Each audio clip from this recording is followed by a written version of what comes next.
We're going to get this panel underway. We have. Okay, wonderful. Okay, thank you so much, guys, and thank you, Amir, for that wonderful introduction. So I want to introduce our panelists very briefly, and then have them give you a quick summary of what they do, and then we can talk about funding female entrepreneurs. Dottie Herman is the President and Chief Executive Officer of Douglas Elliman. Jessie Draper is the founding partner of Halogen Ventures, also the founder of Valley Girl Ventures and Venture Girls, Inc. Sonia Gardner is the president, managing partner, and co-founder of Avenue Capital Group, also the co-founder of Amro Capital Group, and on the board of trustees of Mount Sinai Medical Center. And also Suzanne Lerner is the president and co-founder of Michael Stars and a board member of Women Thrive Alliance. So thank you, ladies, for joining me on this panel. So let's start with Dottie first. Just very quickly, if I can ask the panelists to just summarize your own story and relate that to when you've raised money, funded female entrepreneurs. Give me just a sense, and I'm going to really put you down to about 90 seconds or less, if you could do so, and then we can get the panel started. Dottie? Well, I told you the first round, and then after 9/11, I convinced Prudential, who I had taken my original loan out, to lend me $72 million, and we were on orange alert. We were expecting a second terrorist attack, but I believed in having a bridge from New York to Long Island, and so my banker said, I'm crazy to lend you the money, and I said, if they hit New York again, it's over anyway, and I'll have signs that say Hamptons that way. So I just say, even if it's the most ridiculous thing in the world, go for it. The worst that somebody can say is no. Great advice. Jessie? Yeah, just tell a little bit about your background. Okay, yeah, I'm Jessie Draper. I run Halogen Ventures. We do early stage venture. Oh, my mic's not on. Thank you. You're welcome. We need her mic on. Hello? Okay. Hi. Hi, I'm Jessie Draper. I run Halogen Ventures. We are a venture capital fund for female-founded consumer technologies in the early stages. Previously, I ran a technology talk show for the last 10 years. Through that show, I started making tiny investments in some of the companies that were typically female-founded and that would pitch the show. And I'd say, you're a little too early for the show, but I love what you're doing. Maybe I could be a strategic investor, and I'd offer them whatever cash I had. And some of those companies ended up being Sugarfina, which is now an international candy company. One was Laurel and Wolf, which is accessible interior design online. If you need to decorate your houses, you should use it. And so then I raised a fund called Halogen to keep doing what I'd been doing at a bigger capacity. I wanted to help women in technology, and I realized that I could help them in two ways. One, by giving them media exposure, and two, by funding them.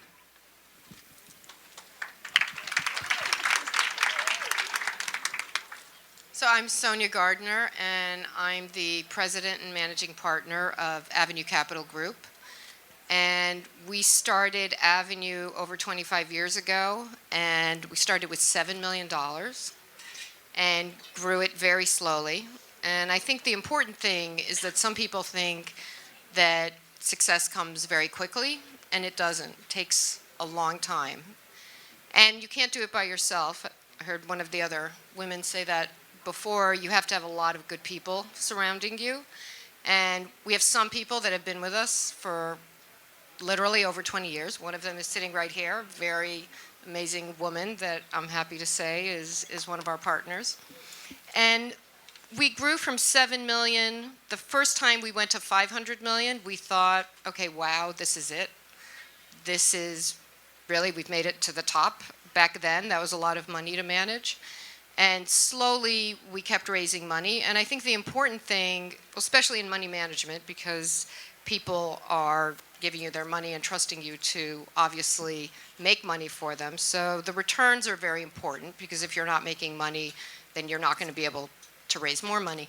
But I think being honest and having integrity is very important. There's a lot of talented people out there, And it's all built on relationships. And it's really about people feeling comfortable with you, that you're not going to do something crazy, because there are people that have had great returns in the past, and we've seen something crazy happen with them. So again, back to just saying that integrity is probably the most important thing in building a business, but it's also being surrounded by wonderful people, because you're never going to be able to do it by yourself.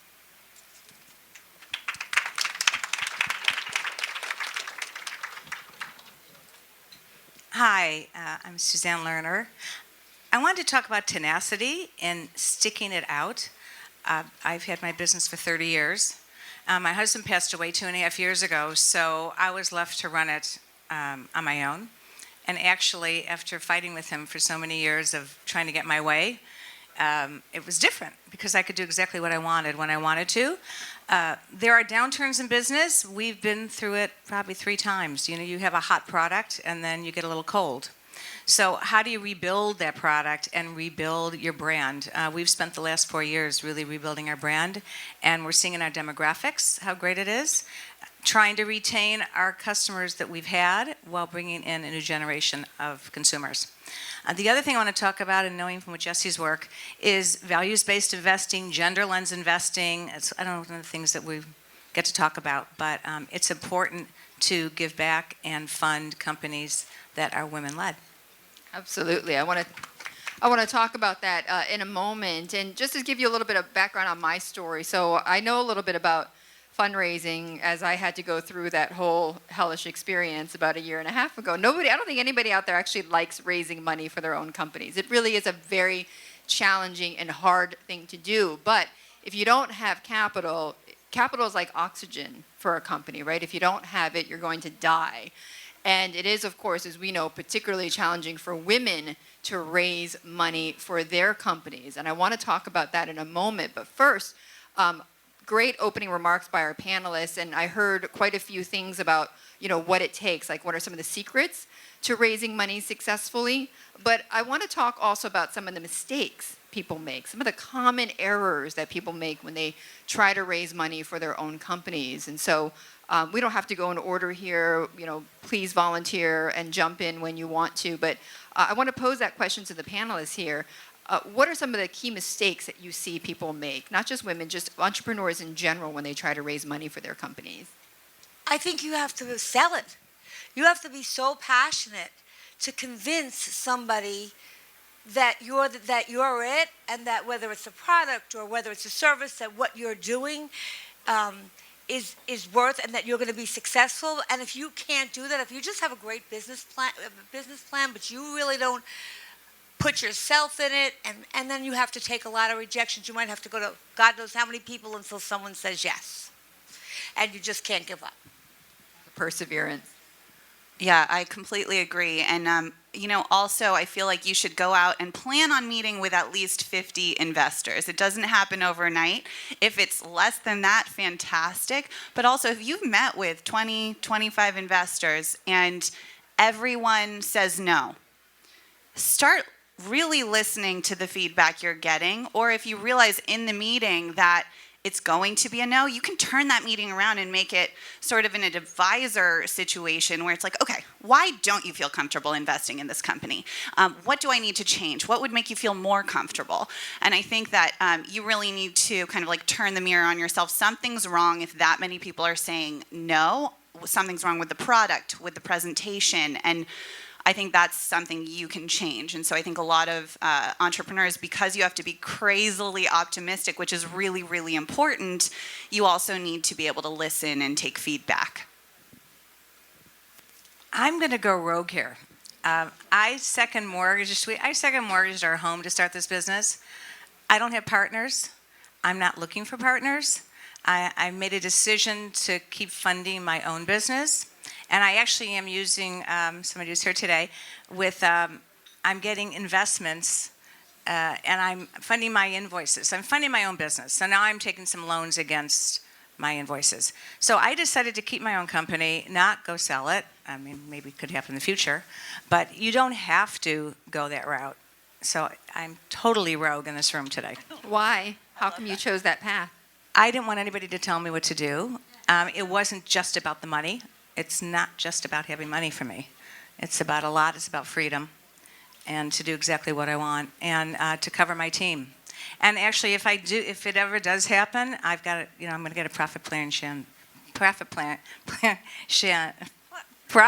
sharing plan set up and make sure the 200 people that work with me are as much a part of my success as I am. So. Great. That's so great. Fantastic. The reality is that a lot of us who do go out and fundraise will hear no all the time, right? And we actually just interviewed for Radiate John Foley of Peloton, who said to me that he probably had about, forget 50, I think he said 500 investors say no to him before he found a group of investors willing to bet on Peloton, and now they're all super rich, right? Yeah.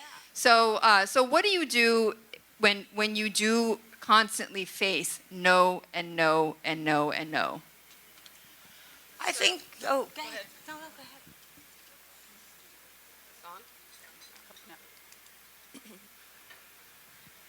So in my business, we face no a lot because you have to meet with a lot of investors. And I think what you had said about listening is very important. We have a lot of different products, so you have to listen to what people want. But the most important thing is building a relationship.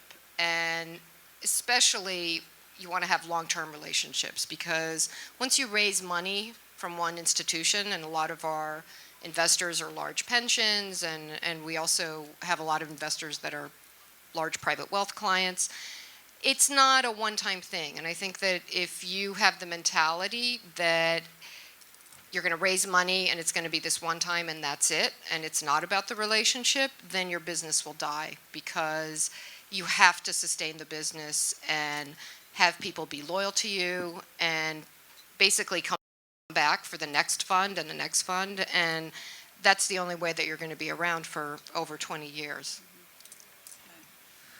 I think as an entrepreneur, you really, to take kind of the opposing stance of what I said previously, I think you really can't hear the word no often as well. Like, it can't affect you in any way. And as an entrepreneur and the entrepreneur inside of me, often when I do hear the word no, I think, okay, I'm not talking to the right person. Who is the right person who's going to give me that yes? And that means, talk to another investor. A not yet. It's a not yet. It's a not yet. Exactly. And I would say that many times the people that you're closest to and the people that care about you will tell you, well, it's impossible. It's not going to happen. No one will ever do that. And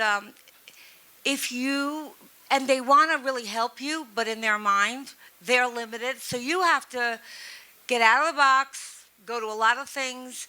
And as I said, I really, really believe this, that it's the passion and it's your tenacity and the belief in something that really has helped. I know for me, that made someone lend me $72 million after 9/11. And again, I didn't personally guarantee that either. And it's also a track record that if you're in business already and that you've paid back your loans, that you've been responsible, even though you've had ups and downs, then it's probably easier to get funding. And of course, if you can do it on your own, because they always say once you get funding, you can't dictate the shots by yourself anymore. So that's kind of a decision I think that you have to make, and there's no right or wrong answer to that. Someone had mentioned earlier about women helping women, women investors helping women entrepreneurs, and just women helping women in general.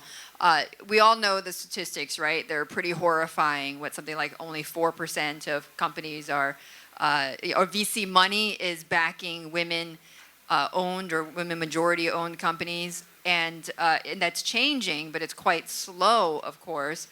How do we get out of that? What needs to be done? It's got to be more than just the simple, well, women have to back more women entrepreneurs. It's got to be bigger than that. My daughter's here, and I remember when she was probably around 22, she said to me, "Mom, women don't help women." And especially Like, they just don't. And I said, well, that's a cliche. Because there's a lot of women that don't help women, but there's men that don't either. So I think that for me, I tell people when I do something for them and they say, how can I pay you back? I say, then you do something for somebody else. And that's how it goes around.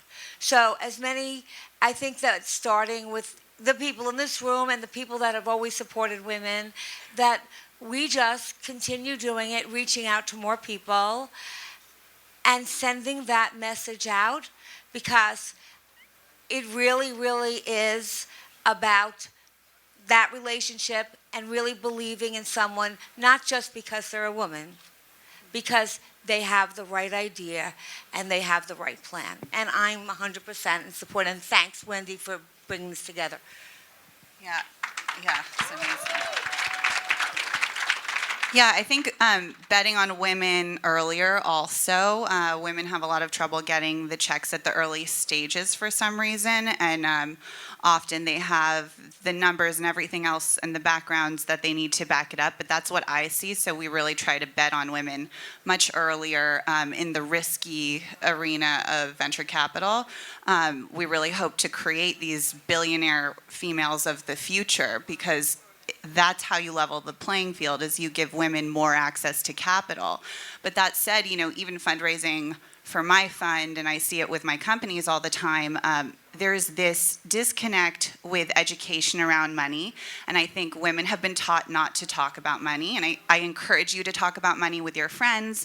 I encourage you to share how you invest. If you don't invest, go find a stock that you believe in. It could be Starbucks, and then every time you buy a Starbucks, you feel like you're owning a piece of this business. It doesn't matter if you have $100 or $1,000. Go play with your money, because I find that a lot of philanthropic women, while I think it's really important to give to nonprofits, you can often do more if you invest in for-profits. And if you invest in female-founded for-profits, you are changing the game. And so I'm all about giving women more access to capital. And we have examples like Cindy Whitehead, who created the first female sex drug and sold it for $1.5 billion. I think she's here today, or was supposed to be here today. But she is now investing all of that back into women. So the data is there that women will more likely invest in women. And I have an incredible company. One of my portfolio companies is here today, Naya Health. She runs a new breast pump company. And it's companies like that we need female investors. You guys know a whole lot more than men know about this very important problem. She's created an entirely new breast pump, but it's difficult to explain that often to the men of Sand Hill Road or the Capitol that doesn't have women. And then if you're an incredible male investor, I think that's important too. It's about gender balance. And I encourage you to hire more women and make women partners at your firms. And I think that's how we, it's not just about women, it's about men too. Yeah.